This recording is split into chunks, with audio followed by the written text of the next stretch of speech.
ये डिज़ाइन बनाने के लिए मैं 4 mm की पर्ल यूज़ करने वाली हूँ और पाइप बीड्स यूज़ करने वाली हूँ।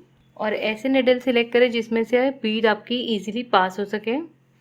तो इसमें स्ट्रॉन्ग थ्रेड डालने के बाद इसे अटैच करेंगे, पीछे से हाइड करते हुए एज पे इस तरह से निकालेंगे और यहाँ पर एक स्टिच लेते हुए लॉक कर देंगे इसे।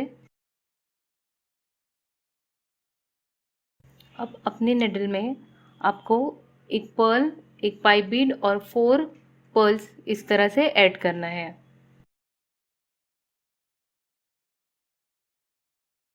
अब ये जो फर्स्ट पर्ल है, इसमें से जो पाइप बीट के पास जो फर्स्ट आती है, इसमें से हमें अपने निडल को इस तरह से निकाल देना है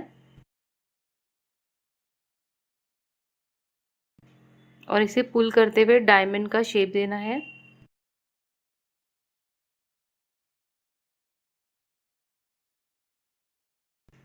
इस तरह से।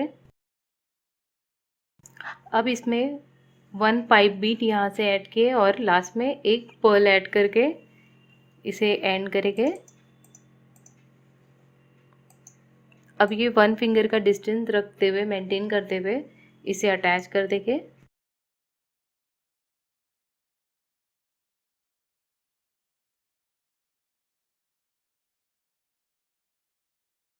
इसे सिक्योर करने के लिए फिर से हमें यहाँ से इस तरह से ये एज पे निकालते हुए इस तरह डिज़ाइन को सिक्योर करेंगे और ये जो पर्ल थी हमारी, इसमें से निडल को निकाल देंगे। अब कंटिन्यू करना है, पर स्टार्टिंग में हमें पर्ल ऐड करने की ज़रूरत नहीं है।